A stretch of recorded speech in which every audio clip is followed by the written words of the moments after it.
Bonjour à toutes et à tous, bienvenue dans Unibet Clubhouse, votre émission sur les grands événements du sport qui cette semaine va dans le plus beau pays du monde, bien sûr. On va parler de cyclisme et surtout du Giro d'Italia.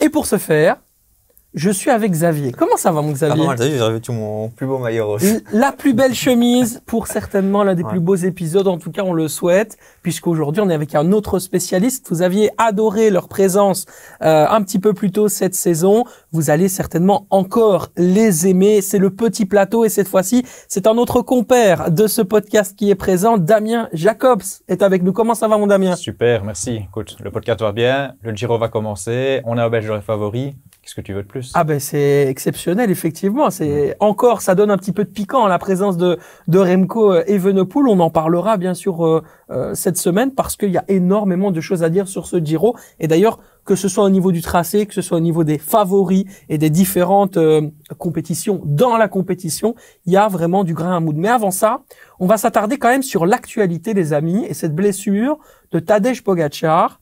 Moi, je me suis vraiment, poser la question, mais juste en termes de curiosité, est-ce que ça va rebattre les cartes cette saison pour les prochaines compétitions ou alors c'est juste un petit frein pour lui et ça ne va rien gâcher, mon cher Damien? Je pense que c'est un petit contretemps. Disons que ça arrive au moins pire moment, si on peut le dire comme ça. C'est très triste pour cette course-là, qui nous a privé de duel extraordinaire avec Evenepoel. Pour le reste, il allait rentrer en phase de récupération, de préparation pour le Tour. Donc sa préparation est tout petit peu chahutée. Mais connaissant le bonhomme, moi je doute pas qu'il sera à 100% pour la suite, donc on peut être rassuré. Je crois qu'on aura tout ce qu'on veut avec Pogačar d'ici la fin de saison. Le plus important c'est le mental en fait, avec Tadej Pogačar. C'est ça, ouais. Il en manque pas, je pense. C'est clair, il en a. C'est vrai que c'est un animal, ouais. Ce mec. Ouais, clairement, ça, c'est comme tous les grands champions entre guillemets, toi. Tous les grands champions, ils reviennent plus vite que la normale après des blessures. Quoi là, même après des longues blessures, ils reviennent au top. Donc je pense que c'est vraiment le type de coureur ou de sportif de manière générale qui, quoi que là, à part un petit contretemps, les blessures, ça change pas grand-chose pour eux, quoi. Ouais. Pour être précis sur la blessure, il s'agit bien d'une fracture, c'est ça. Ouais. Donc une fracture qui doit quand même être soignée en plusieurs étapes. Ça n'aura pas d'incidence, tu le dis, notamment sur le Tour de France. Est-ce qu'il a prévu de faire une compétition avant, ou plutôt des courses avant, histoire d'arriver vraiment à ce qu'on appelle le pic de forme? Parce que faut le dire, pour les gens qui n'aiment pas spécialement le cyclisme et qui regardent cette émission, le pic de forme, c'est sans doute le moment le plus important dans la carrière, plutôt dans la saison d'un cycliste. Ouais. Est-ce que tu penses qu'il va peut-être rater des courses préparatoires? Ça, je sais pas. D'habitude, il fait toujours le Tour de Slovénie, c'est son tour national, donc en apéritif, on va dire. Je pense qu'il y sera. Maintenant, s'il n'y est pas, je suis pas sûr que ce soit très, très, très grave. Et Pogačar, pic de forme, il révolutionne le cyclisme, Pic de forme, il peut le tenir pendant des semaines et des semaines. Donc, ouais, je pense que ça ira. Peu importe, entre guillemets, qu'il fasse une course avant ou pas. C'est vrai que le cyclisme, il a complètement changé. On en reparlera aussi un petit peu avec toi, avec toute une série de choses qui étaient des véritables tabous, en tout cas des fléaux avant et qui le sont un peu moins maintenant, ou en tout cas qui sont un peu moins, je dirais, qui sont encore sous le tapis, mais voilà, dont on pourra reparler. On va passer au que oui que non. Bien sûr, le que oui que non, vous connaissez, ou oui ou non, et derrière les questions qui vont être posées enclenchent un débat sur lequel on va pouvoir parler ensemble. On démarre bien sûr avec le premier, et justement le premier contre-la-montre du 6 mai dans ce Giro d'Italia entre Fossessia et Ortona. Sera-t-il déjà le juge de paix de ce tour? Non. Non, ok, intéressant, parce que moi j'ai un avis un petit peu plutôt pour le oui, donc on en discutera. Principal favori au classement par points, ou le cyclamen, Mats Pedersen succédera-t-il à Arnaud Démare dans ce Giro 2023? Non. Non. Oui. Intéressant, c'est bien, on va avoir un débat entre vous deux ici, et puis bien sûr on était obligé de poser la question, Remco Evenepoel gagnera-t-il le Tour d'Italie? Oui. On va dire oui. On va dire oui. Donc ça veut dire qu'il y a encore des petites précisions. Ouais, voilà, que tu veux nous mettre en tout cas c'est bien, c'est un petit apéritif là que tu nous proposes mon cher Xavier. On va tout de suite rentrer bien sûr dans le vif du sujet avec donc cette question, le premier contre-la-montre du 6 mai sera-t-il déjà le juge de paix du Giro d'Italia? Vous m'avez tous les deux dit non. Alors avant qu'on puisse en débattre et que vous donniez vos arguments, j'aimerais simplement vous dire pourquoi moi je pense que ça peut l'être. Okay. Parce qu'on sait que Remco Evenepoel est très bon sur le contre-la-montre et que Roglic pourrait déjà perdre, qui est, donc on va y venir, mais quand même un des favoris aussi pour ce Giro d'Italia, pourrait quand même perdre quelques secondes. Et donc là, déjà, on peut tout de suite voir une différence qui peut s'enclencher. Qu'est-ce que vous pensez de mon analyse? Oui, c'est intéressant. Et de toute façon, les deux chronos plats, le troisième est encore un peu à part, mais les deux chronos plats vont avoir une importance non négligeable. Après, juge de paix, après une étape sur une course de 3 semaines, c'est dur, en fait, comme tu vois. Et puis, les juges de paix, pour moi, ça reste, il y aura plein d'étapes, mais ça reste la 3e semaine, comme souvent dans un grand tour, qui est montagneuse. Et c'est surtout là qu'on va voir. On sait que Remco sera meilleur au chrono. Roglic, attention, il faut s'en méfier, il roule bien, mais on sait que Remco sera meilleur. La question, c'est en montagne. Et là, ça va être le juge de paix. Est-ce que Remco, il va pouvoir suivre Roglic en montagne ou d'autres grimpeurs? Enfin, on parle beaucoup de Roglic, effectivement. C'est en ça que juge de paix, il va y avoir plein de moments importants. Un juge de paix précis, c'est dur, en fait, je trouve. Xavier? Toi, c'est la première, moi, je trouve que c'est la première étape, donc c'est une course de 3 semaines, donc c'est très long. Les coureurs vont tous être frais, normalement, au début, donc est-ce qu'ils vont vouloir, par rapport à Remco, est-ce qu'il va vouloir directement prendre l'avance? Parce que s'il prend beaucoup d'avance lors du premier chrono, ça veut dire que toute son équipe va devoir travailler dès la première journée. Tandis que vu qu'il y a plusieurs chronos, il y en a 3 ou 4, je pense. 3. Si tu prends le maillot rose un peu plus tard, bah, ton équipe, elle doit vraiment travailler et faire la course pendant, on va dire, 2 semaines ou pendant 10 jours au lieu de le faire pendant 3 semaines. Et ça, c'est aussi important, toi. Donc, je pense que même si Remco roule très bien, je suis même pas sûr qu'il voudra aller chercher le prologue de la première étape, toi. Ouais, c'est vrai. Analyse intéressante. On en a parlé aussi. C'est vrai.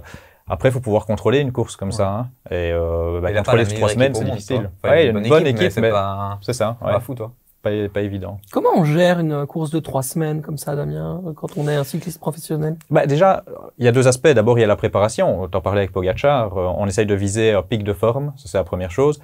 Avant, on disait toujours un pic de forme de la 3e semaine, parce que c'est la plus compliquée, et donc c'était pic de forme 3 semaines. Maintenant, on voit que les pics de forme, ils savent les tenir plus longtemps. Donc l'idée, c'est un pic de forme sur les 3 semaines, être prêt à ce moment-là.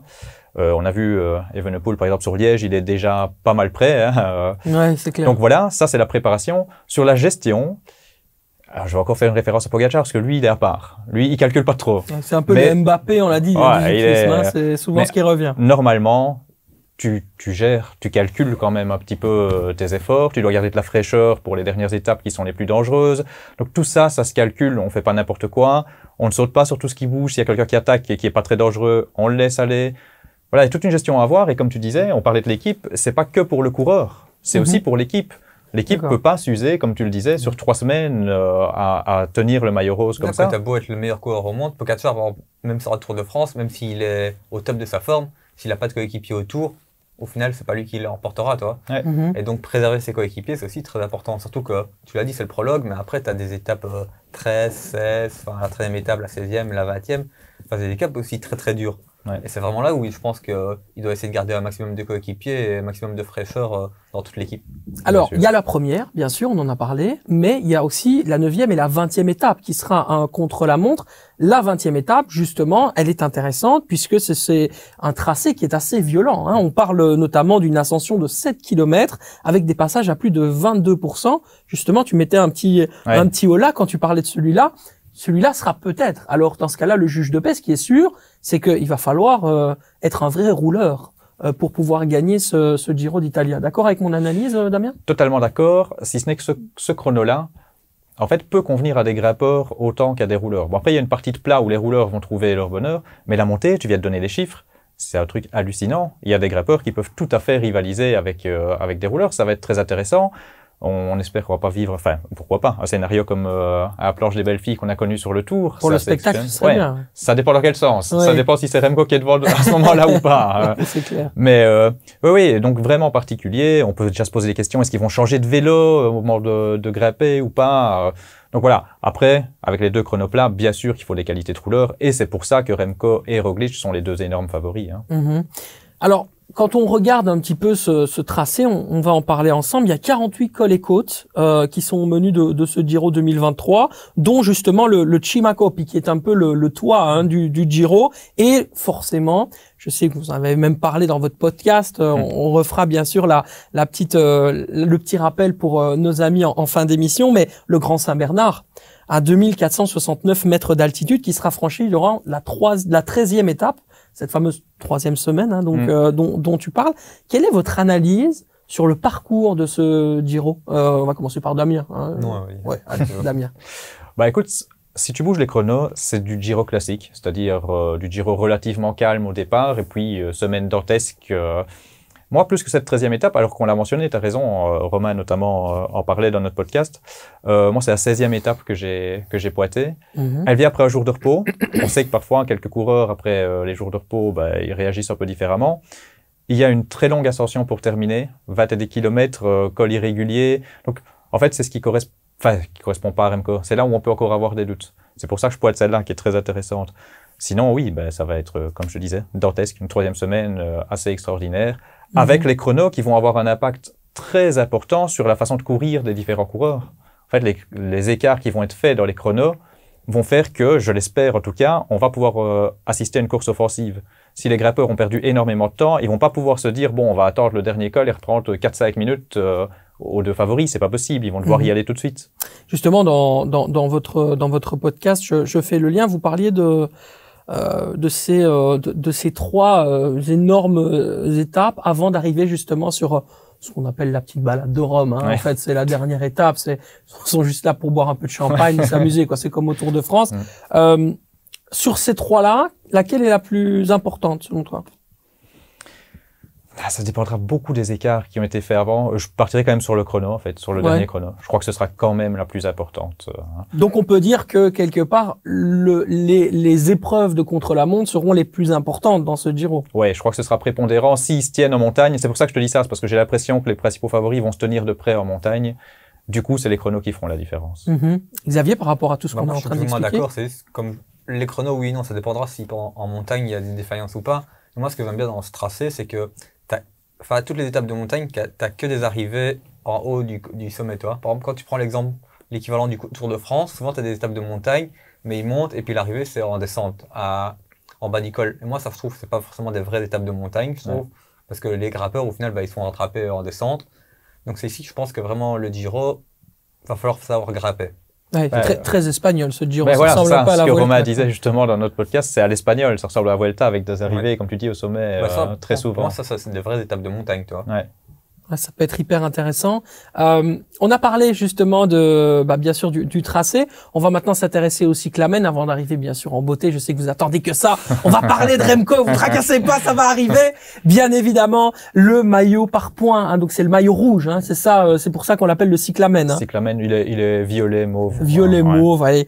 On parle donc justement du favori. Ah, donc la question c'était est-ce que Mats Pedersen succédera à Arnaud Démare? Tu m'as dit non. Tu m'as dit oui. Du coup, expliquez-moi, parce que là, du coup, il y a un désaccord entre vous. Il va falloir être fort sur le débat et l'argumentation face à Xavier, mon cher Damien. En fait, Pedersen, moi, j'ai un petit côté joueur, hein, disant non. Pedersen, c'est le favori logique. T'as raison, absolu, il coche toutes les cases, il va vite, il passe bien les bosses. Là, il a une régularité qu'il n'avait pas encore prouvée jusque-là, mais là, ça fait 2 saisons qu'il est au top. Donc, a priori, oui.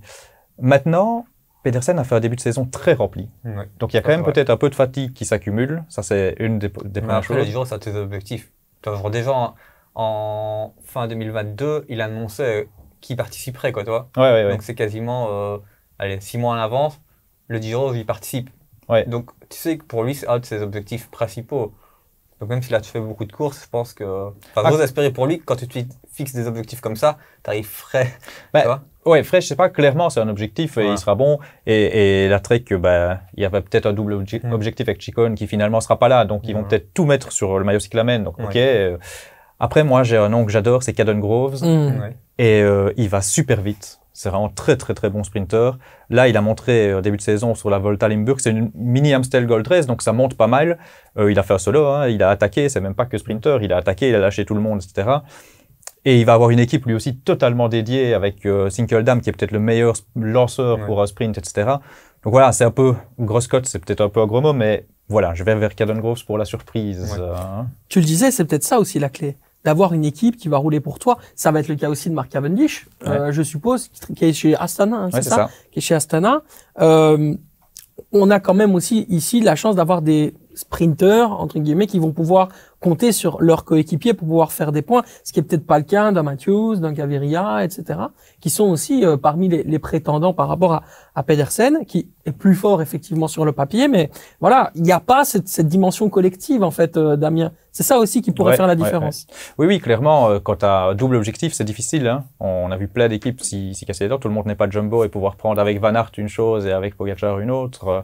Non, c'est très difficile. Et effectivement, le fait d'être totalement entouré. Après, Cavendish, même s'il a une équipe dédiée, le maillot, ce serait un miracle. Si déjà il gagne une étape, ce sera top. Hein. Il est arrivé très tard chez Astana, il a loupé la préparation. Astana n'est pas la meilleure équipe pour lancer les sprints. Là, il a fait 2 3e places depuis le début de l'année et c'est tout. Hein. Rien d'autre. Ouais, donc s'il prend une étape, c'est bien. En plus, son objectif, normalement, c'est le record sur le Tour de France. Moi, je suis même pas sûr qu'il va aller au bout du Giro. Je serais pas étonné qu'il abandonne avant la 3e semaine, la haute montagne, pour garder de la fraîcheur et objectif Tour de France. Quoi. Ouais, parce qu'il commence en juillet en fait, le Tour de France. Oui, c'est vrai que Mark Cavendish pourrait battre ou en tout cas égaler le record d'Eddy Merckx. Il a égalé, là il pourrait le battre. Il pourrait le battre, ouais, ce serait quand même absolument incroyable. On comprend aussi qu'il veuille s'économiser un petit peu. Oui, c'est ça pour lui, je pense. Voilà. Ouais. Et surtout, je me posais la question concernant ce maillot cyclamen. Concernant le côté grimpeur, est-ce que justement le vainqueur de ce maillot mauve, violet, rouge, enfin on l'appelle comme on veut, ne sera pas un peu un grimpeur dans l'âme au vu du tracé en fait? Grimpeur, peut-être pas, puncher, assurément. Tu peux pas avoir. C'est pour ça aussi que j'exclus à Cavendish, même s'il avait été en pleine forme. Il faut pouvoir passer des bosses, il faut pouvoir même peut-être parfois aller dans des offensives, ce que Pedersen sait faire, ce que Matthews sait faire.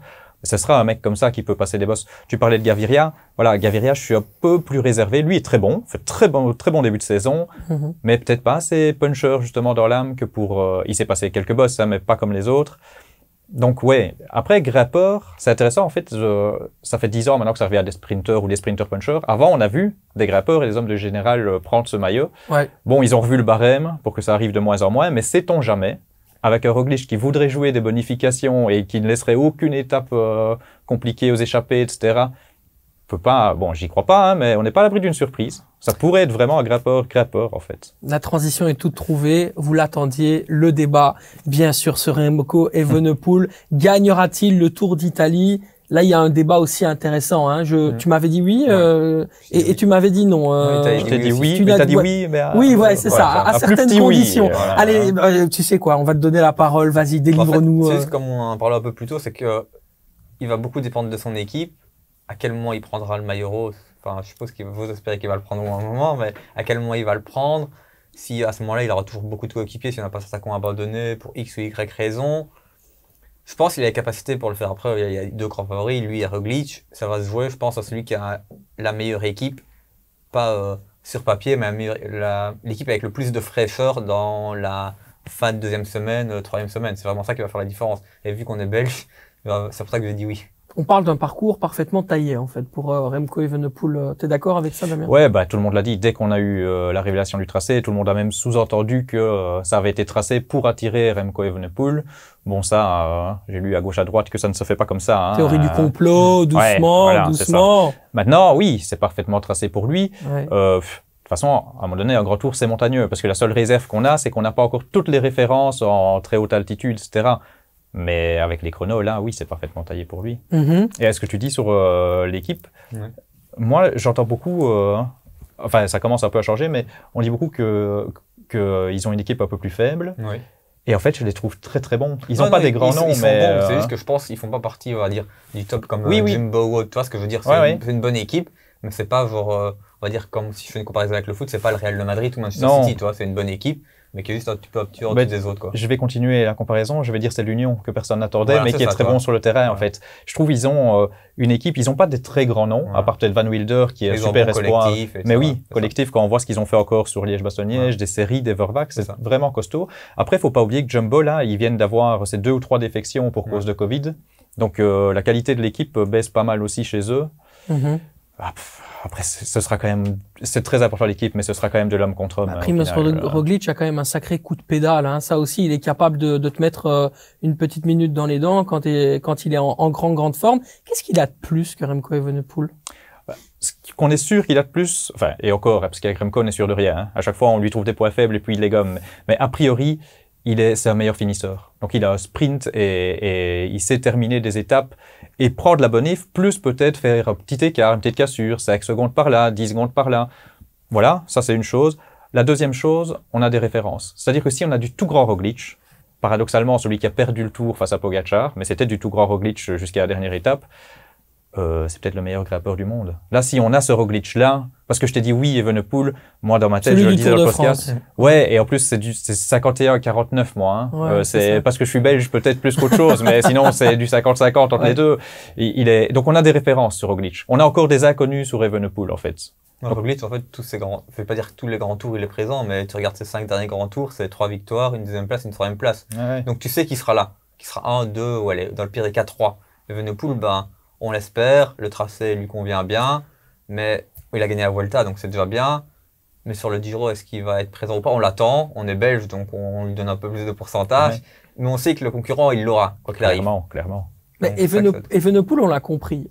Il peut faire la différence sur le contre-la-montre et après, derrière, suivre Roglic. Mais Roglic, où est-ce qu'il peut faire la différence dans ces 3 semaines-là? Sur quelle étape?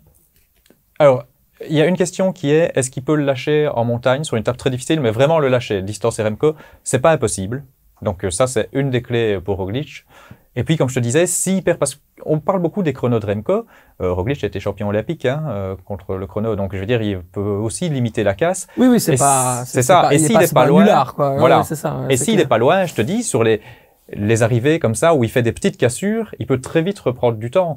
Donc, ça dépend des écarts. Si les écarts sont conséquents sur le chrono, Roglic va devoir y aller en montagne, et je n'exclus pas qu'il puisse lâcher Remco sur des cols irréguliers, des cols qui durent des longues ascensions. Parce que la Vuelta nous a montré des belles choses. Oui. La Vuelta nous a montré que Remco, il gère des ascensions relativement courtes. Là, ça va être des enchaînements de cols, des longues montées, etc. Donc voilà, il faut encore attendre. C'est là que Roglic, je suppose, a dans l'idée de le mettre en difficulté. Est-ce qu'il y arrivera ou pas? On verra. Il y en a quand même un qui a réussi à battre justement Roglic et Evenepoel. C'était lors d'une arrivée au sommet du Tour de Catalogne. C'est un certain Giulio Ciccone, qui est en plus de ça un Italien en Italie. Il est incertain, mais il fait quand même partie des starters. On a vérifié. Est-ce que ça peut être une surprise? Ouais, mais là, ça vient de tomber. Il ne sera pas. Il y sera pas. Ah, il est pas bien. Il est parmi. Ça aurait été un gars intéressant. Alors peut-être pas pour aller jouer la gagne. Pour une 3e place, ça aurait été intéressant. L'année où il dit, lui, oui, c'est bon, j'ai compris, je joue plus les classements généraux, en fait. Début d'année, il dit ça, il dit, ouais, j'ai compris, c'est pas pour moi, etc. Ouais. Et il sort le meilleur début de saison de sa carrière. C'est vraiment dommage qu'il soit pas là. Après, pour la gagne, il roule pas très bien avec le chrono, donc ça aurait été compliqué. Mais oui, c'est un homme qui va manquer sur le Giro parce que, en plus, il a un petit côté showman comme ça sur le vélo, il a pas peur d'attaquer. Ouais. Il gagne, il lance, je sais pas si tu sais, il lance ses lunettes là, c'est sa marque de fabrique. Oui, il va manquer, quoi. On a besoin de cyclistes qui ont ce type de personnalité-là, qui brillent comme ça aussi de par leur attitude aussi sur le vélo et qui n'est pas toujours un peu le même style stéréotypé. Ça aussi, ça fait le calibre je dirais, d'un cycliste. Quand on voit qu'Remco Evenepoel célèbre comme un footeux, les 2 bras ouverts comme ça, c'était super d'ailleurs à voir à Liège-Bastogne-Liège. On sent qu'il y a aussi ils ont tous des influences tout à fait différentes. Dans le rôle d'arbitre, Joao Almeida, c'est une possibilité ou pas? À la pédale, oui. Pour moi, c'est un des noms qui doit être le plus cité. Il y avait lui, en début de saison, tu m'aurais demandé, j'aurais dit Vlasov, qui est très bon, mais qui avait un début de saison compliqué. Donc Almeida, oui. Maintenant, Almeida, pour moi, c'est le même profil que les 2 autres, et tout un petit peu moins bien. D'accord. Donc je vois pas très bien comment il peut arbitrer le match. Moi, j'irais plus vite pour arbitrer le match, j'irais plus vite vers des blocs en fait que vers des individualités. T'as 2 équipes notamment qui sont très très fortes. C'est Ineos, qui arrive avec Geraint Thomas, qui a quand même gagné le Tour de France, il est 3e encore l'année passée du Tour. T'as Tao Geoghenaert, je sais pas si je le dis bien, c'est toujours compliqué. Non, ça va, c'est bien dit. Mais voilà. C'est accepté par le club. Ok, ça va, si c'est accepté. Super début de saison. T'as Arensman, qui est un peu décevant, mais qui était, on en parlait beaucoup en bien. T'as Sivakov, donc c'est 4 hommes qui sont capables de leur faire mal. Et de l'autre côté, t'as la Bahreïn, avec Gino Meder, avec Caruso. Ah voilà, je voulais y venir, Damien Caruso quand même. Oui, qui sort de très bon Tour de Romandie, 3e. Donc Caruso, carte intéressante, Buitrago et Jack Haig. Donc eux aussi, ils ont 4 hommes. Eux, ils ont un peu peut-être les clés, parce que c'est à eux de lancer des offensives et de voir comment Evenepoel et Roglic peuvent réagir. Ouais. Ce serait une tactique intéressante quand même, Oui. de voir un peu la réaction de ces hommes-là. Ça veut dire qu'ils ont aussi beaucoup plus de liberté que pourraient en avoir les deux véritables favoris. Ouais. Donc ça aussi, ça peut pimenter un petit peu la course. Et puis bien sûr, il y a ces impondérables. Hein. Bien sûr. En Italie, il peut toujours se passer quelque chose. On avait vu parfois des chèvres qui passaient au milieu des courses. Ça ralentit une course, hein. Ça ralentit ça peut même bloquer une stratégie. Imagine qu'à ce moment-là, dans l'oreillette, on te dit t'accélères ou t'attaques. C'est pas possible. Enfin, il y a plein de choses en tout cas qui peuvent. Tu t'arranges avec les chèvres. Toi, tu attaques, tu les fais Oui, passer. c'est ça. Et hop, C'est le moment de partir. bloqué, t'es parti, toi. Tu sais, on n'est pas loin de la sorcellerie Voilà. parfois en Italie, hein, donc ils sont tout à fait capables de le faire. Écoute, je voulais simplement terminer justement par votre sur 100, votre pronostic sur la victoire finale de Remco Evenepoel. Ouais, écoute, je vais rester sur ce que j'avais dit dans notre émission 51. 51. Je dirais, je pense qu'il va gagner. Je pense qu'elle va mettre 60-40. Allez, 60-40. Ben voilà, vous l'entendez aussi au niveau des cotes. On verra, hein, bien sûr, sur Unibet, qu'est-ce que ça va dire. Pour le moment, on n'a pas les chiffres. On va voir, bien sûr, bientôt notre ami Quentin qui va vous donner justement les meilleurs conseils. Mais on y vient parce que juste avant, eh bien, on a le quiz. Le quiz, vous l'adorez, bien sûr. Question pour un expert, c'est parti. Quiz spécial cycliste belge sur le podium final dans l'histoire du Giro d'Italia. Là-dessus, il y a quand même des légendes. Hein. On a regardé, logiquement, c'est vrai que ça fait peur. Il y en a une dizaine, non? On n'était pas nés, quoi. Ouais, vous étiez pas nés, mais bon, la cassette, ça fonctionne, la VHS, hein, on arrive à trouver des solutions quand on est passionné, Ouais, hein, mon c'est ami. vrai, mais bon. Voilà, ben non, on va pas se plaindre, hein, nom de Dieu.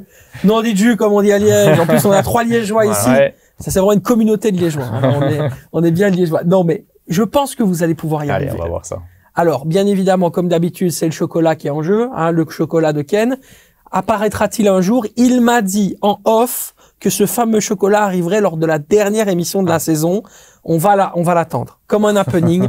Où est le chocolat? Bah, peut-être, ou le verra-t-on lors de la dernière émission. En attendant, on démarre tout de suite avec forcément le premier indice pour la première réponse. Vous êtes prêts? Oui. Ouais. Tout le monde est prêt? Let's go! Dernier coureur belge à avoir fait De un Ghent. podium, c'est absolument fantastique et c'est 1-0. Ça, c'est une surprise. Mais moi, ça, c'est- c'est une j'ai déjà marqué véritable un point, surprise. yes. C'est la politesse, je te laissais terminer. Ah, oh. Mais voilà. Vaquero Stelvio et tout ça. Ouais. Ouais, mais- Effectivement, on va y venir, mais oui, il a été donc avoir fait dernier belge à avoir fait un podium final sur le Giro. Je suis coureur chez Lotto Soudal en 2012.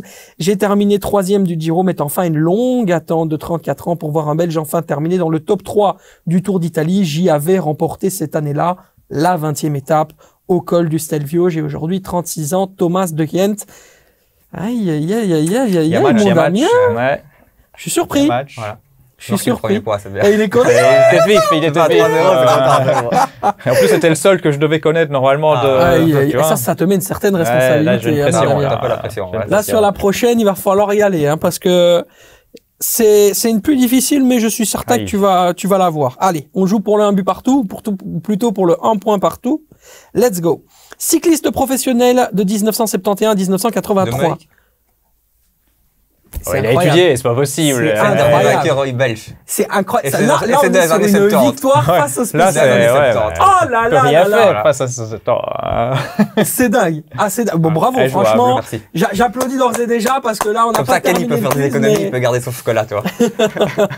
Bon, je vais quand même terminer ce que je voulais dire. Je me suis classé 2e du Giro en 1976 avant de finalement remporter le maillot rose en 1978, né dans la région d'Evergem en 1948. Je suis le dernier Belge à avoir remporté un grand tour avant la victoire de Remco, bien sûr, sur la Vuelta en 2022. Âgé de 74 ans, j'ai couru pour 8 équipes différentes avant de déposer le vélo sous la bannière de La Redoute Motobécane. J'ai aussi terminé 4e du Tour de France en 1980.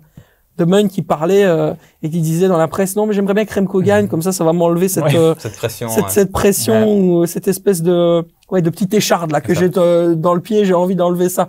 De Meun, ça te laisse des souvenirs assez lointains, j'imagine. Écoute, Mais je vais être franc, ça me laisse vraiment pas de souvenirs. Mais je suis jeune, hein, écoute. bien sûr, Non, c'est mais vrai. blague à part, ouais, non, c'est même pas quelqu'un qui revient très souvent, en plus, quand on parle des légendes belges, ce qui est fou, ce qui montrait une certaine richesse à l'époque aussi, finalement, pour qu'ils ne reviennent pas dans notre esprit collectif en gagnant le Giro, quoi. Ouais, c'est clair. On va Bah, tout simplement jouer la belle. Voilà, c'est pour le Mais le plaisir. dernier, Je t'as tente. pas commencé, mais Je tente. Eddie on en Merckx. parler, c'est sûr que c'est lui. Eddie Merckx. Non. Bah, il faut aller vite alors. Ouais. Attention. Ouais, vu que je Laisse-moi, dois Ah non, j'ai pas démarré, attendez. Je te le laisse. J'ai pas démarré encore. Attendez. 3, 2, 1. Eddie Merckx. Oui, voilà, il a été vite. Et il l'a laissé parce que c'est la classe. Je le sentais venir aussi, celui-là. Quand même. Mais évidemment, détenteur du record du nombre de victoires au Giro avec 5 titres que je partage avec Alfredo Binda et Fausto Coppi. Je suis le cannibale, vainqueur du Tour de France à 4 reprises en 5 ans au début des années 70, 1970, 72, 73, 74. Je suis le dernier coureur qui l'a gagné à l'avoir remporté justement durant 3 années consécutives. Je suis Eddie Merckx, la véritable légende. Tu l'as déjà rencontré? Non. Pas encore? T'aimerais bien? Mais ça, par contre, ça m'évoque beaucoup de choses. Ouais, c'est ça serait une super opportunité de le rencontrer, clairement. C'est plus qu'une légende. J'ai l'impression que c'est un. Tu sais, en Belgique, on adore les statues, les références. Mais lui, c'est vraiment, c'est une statue carrément. Ouais, tu vois, écoute, c'est incroyable. C'est le Michael Jordan du cyclisme. C'est avec ce que tu veux, oui. Quel est ton cycliste de légende, toi? On va s'intéresser un peu à toi maintenant. Alors un peu moins légendaire. C'est dur. Je vais tricher, hein, mais je vais aller très vite. J'en prendrai 3. C'est Tom Boonen, parce que ça, c'est l'idole de jeunesse sur les pavés, Flandrien, etc. C'est Alberto Contador pour la classe qu'il avait sur le vélo. Et c'est, malgré qu'il est encore en activité, qu'il est encore jeune, c'est Tadej Pogacar, qui pour moi, c'est un cycliste qui marque la légende plus que tous ceux que j'ai vus. Déjà maintenant, il est plus dans la légende du cyclisme que ses contemporains, je vais dire. Okay. Pas d'Armstrong? Non. Pas de Contador, pas de Schleck? Oui, Contador, je l'ai dit. Contador, tu l'as dit, ouais. oui, c'est clair. Ouais, c'est étonnant, parce que c'est vrai que Armstrong, après tout ce qui s'est passé, justement, on va y venir, mais avec les problématiques de dopage, etc., ça t'a un peu dégoûté du cyclisme, ça? Dégoûté, non. J'étais un peu plus jeune, donc je prenais les choses peut-être moins à cœur. Après, le dopage et le cyclisme, j'ai un rapport assez particulier à ça, c'est que j'en veux plus à l'opinion publique de mettre la lumière là-dessus. Bien sûr, on peut pas laisser tricher en toute impunité, mais c'est un sport qui en prend plein la gueule par rapport à d'autres, où il y a autant de cas de dopage, en fait. Mais médiatiquement, on les évoque beaucoup moins. Si tu regardes l'athlétisme, la natation, le tennis, on sait même tous que ça se cache, entre guillemets, en tennis. Ah, ben, je prends un congé sabbatique. On sait tous pourquoi tu prends un congé sabbatique. Et le vélo, Pourquoi par contre... on dit les vérités dans le clubhouse. Ouais. Pourquoi? Ben, parce que dopé, évidemment. Ah, parce que dopé, bien sûr. Et donc, le cyclisme, par contre, médiatiquement, on tombe toujours dessus. Donc, c'est un peu le vilain petit canard, mais au final, c'est le sport qui lutte, à mon avis, le plus contre le dopage. C'est le sport qui interdit pas mal de produits. Et je vais reparler tennis, et pourtant je l'adore. Hein. Nadal, ce qu'il a fait à Roland-Garros, extraordinaire, et je suis un grand admirateur de l'Espagnol. T'as un cycliste qui prend le 10e du traitement qu'il a pris, c'est un méchant dopé. Ok. Ouais, tu vois, donc j'ai un peu dur avec ça. Maintenant, j'ai des idoles. Si demain, voilà, Pogacar, par exemple, si demain on m'apprend, il se pique tous les jours, il est dopé, ouais, ça va me faire mal et effectivement, je risque un dégoût à un moment donné, quoi. Donc tu penses que on ne devrait même pas poser la question, parce que moi je t'ai quand même tenté de te demander, est-ce qu'un jour on éradiquera cette question? Ouf. On doit même pas y penser, quoi. Jamais, mais dans tous les sports, je reviens avec ça. Pour moi, le dopage, c'est malheureusement la face sombre de tous les sports, de énormément de sports.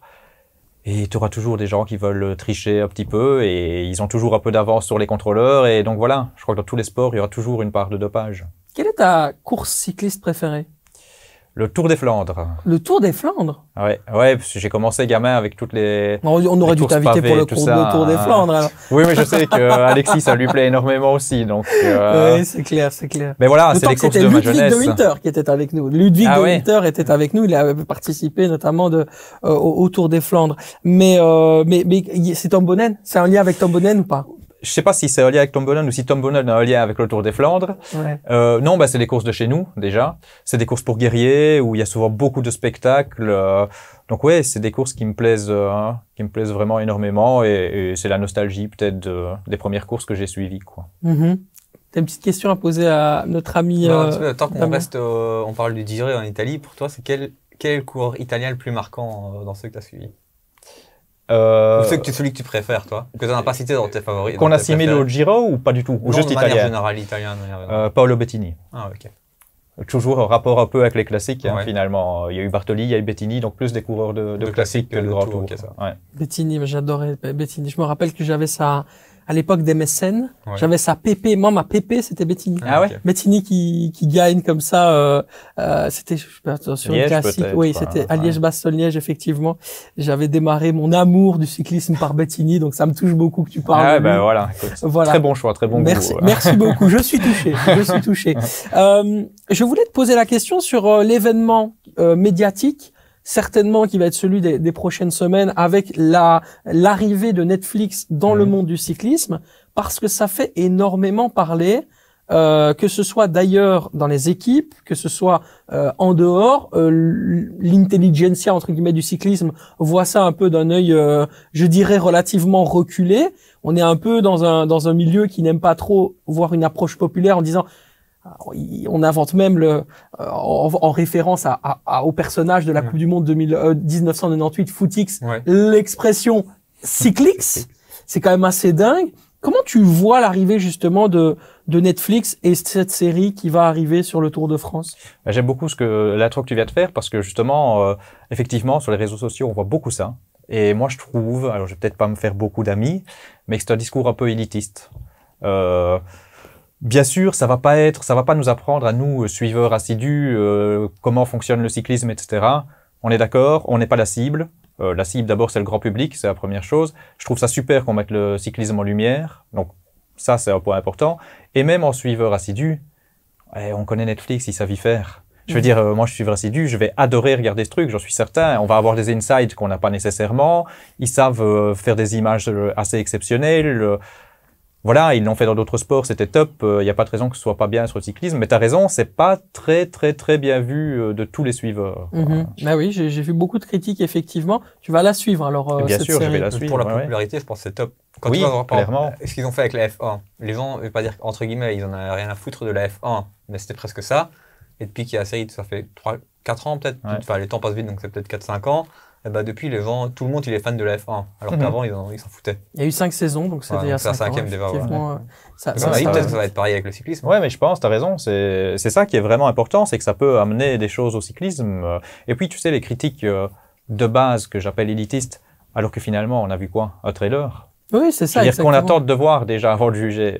Bien sûr. Bah, c'est vrai que les personnes qui ont suivi, je dirais, le Tour de France la saison dernière, auront peut-être déjà des images en tête qu'ils veulent retrouver. Mhm.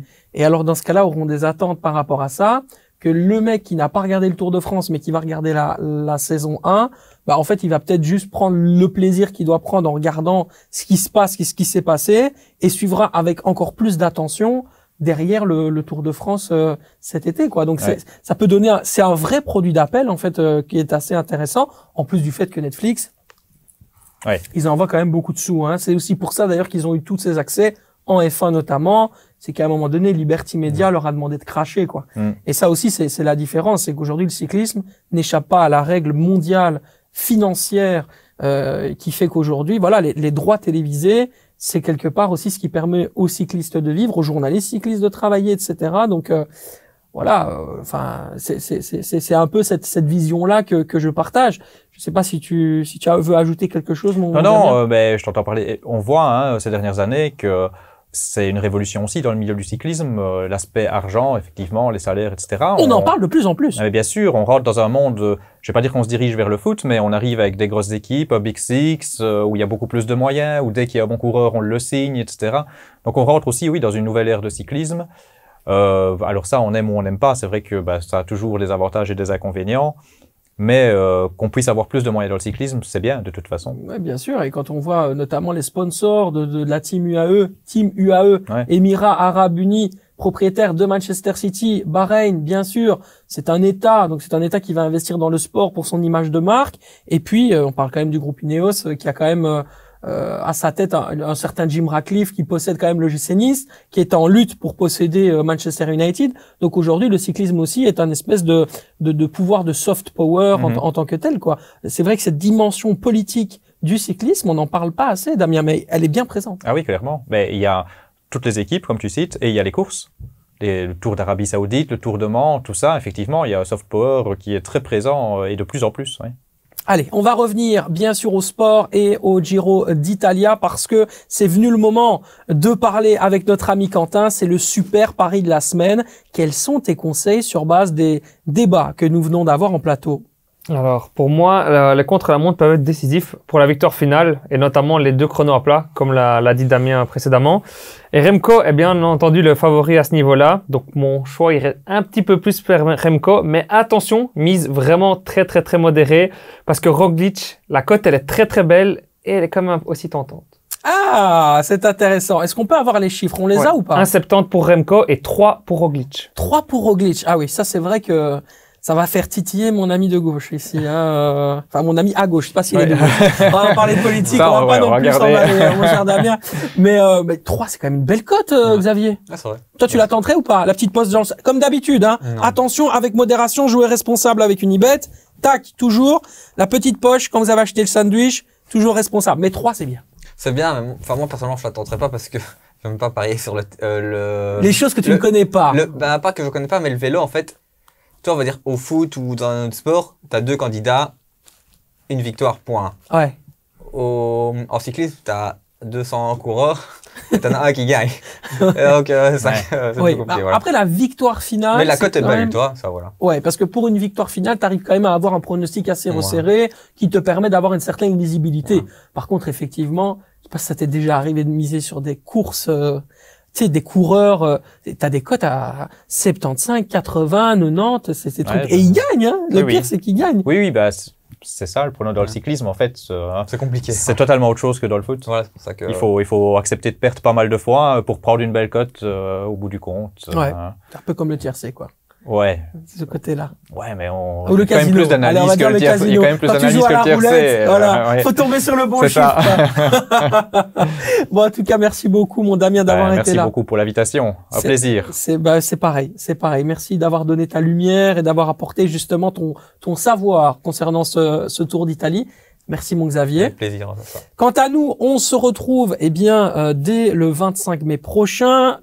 Lieu du tournage, mais je pense que ce sera le jour d'après, donc ce sera vendredi 26 mai avec le Roland Garros. Mais oui, c'est le tournoi du Grand Chelem le plus salissant et avec un certain j'allais dire justement Raphaël Nadal. On parlera du dopage bien sûr avec notre ami Stéphane Druard qui sera avec nous, commentateur pour vous sport, grand spécialiste du tennis et de la petite balle jaune. On se retrouve très très rapidement. Keep the faith et surtout soyez très heureux. Ciao ciao.